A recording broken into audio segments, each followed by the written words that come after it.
అందరికీ నమస్కారం. అమ్మమ్మ వంటలకు స్వాగతం. నేను ఈరోజు టమాటా బాతు ఎలా చేయాలో చూపిస్తాను. పొయ్యి వెలిగించాను. ఇప్పుడు నేను గిన్నె పెట్టినాను. గిన్నె వేడవుతున్నది.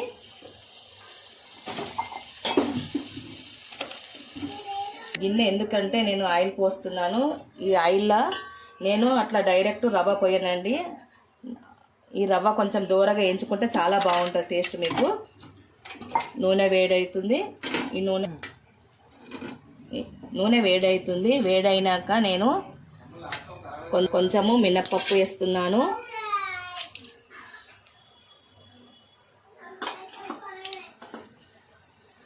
కొంచెము శనగపప్పు వేస్తున్నాను.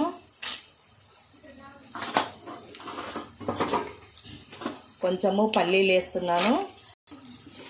ఇది కొంచెం దూరగా వేయించుకోండి. ఇప్పుడు దూరగా అయింది.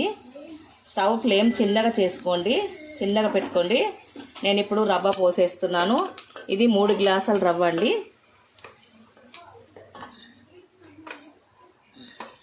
చూడండి నేను వేయించుతున్నాను ఇట్లా దూరగా.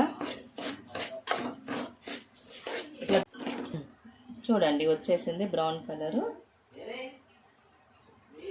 ఇప్పుడు ప్లేట్లకు తీసేసుకోండి. ఇదంతా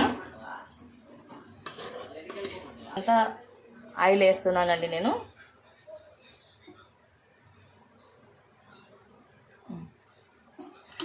ఇప్పుడు ఆవాలు వేస్తున్నాను, జీలకర్ర వేస్తున్నాను, కొంచెం అల్లం ముక్కలు,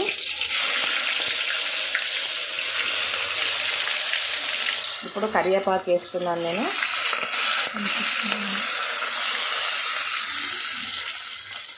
ఇప్పుడు పచ్చిమిర్చి,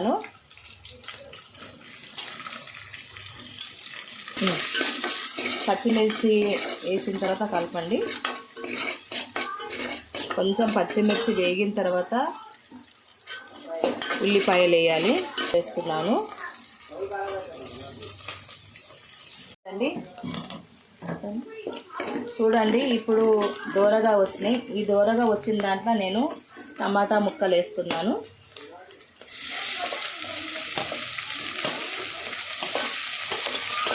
టమాటా ముక్కలు కూడా మంచిగా మెల్ట్ అయిపోవాలి. ఇది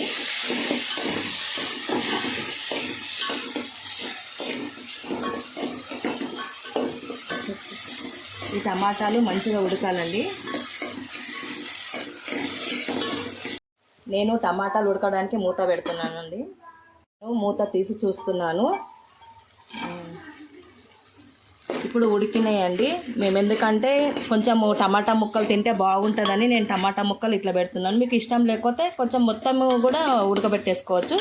ఈ టమాటా ముక్కలు ఎక్కువ వేసుకుంటే చాలా బాగుంటుంది. టమాటా బాత్ అంటేనే టమాటాలు ఎక్కువ వేసుకోవాలి కదా, అందుకనే నేను టమాటాలు ఎక్కువ వేసినాను.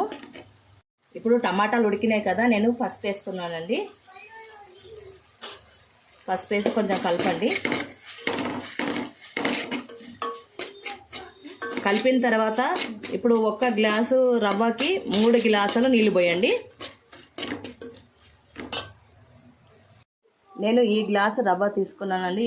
ఈ గ్లాసుతోని 3 గ్లాసులు నీళ్ళు పోస్తే సరిపోతాయి. మీకు ఇంకా ఎక్కువ కావాలనుకుంటే 4 గ్లాసులు కూడా పోసుకోవచ్చు, లేకుంటే 3 లీటర్ సగం కూడా పోసుకోవచ్చు. కానీ ఇంకా 2 గ్లాసులు పోసుకున్నా బాగుంటుంది టేస్ట్, అట్లా కూడా బాగుంటుంది. నేనైతే 3 గ్లాసులు పోస్తున్నాను.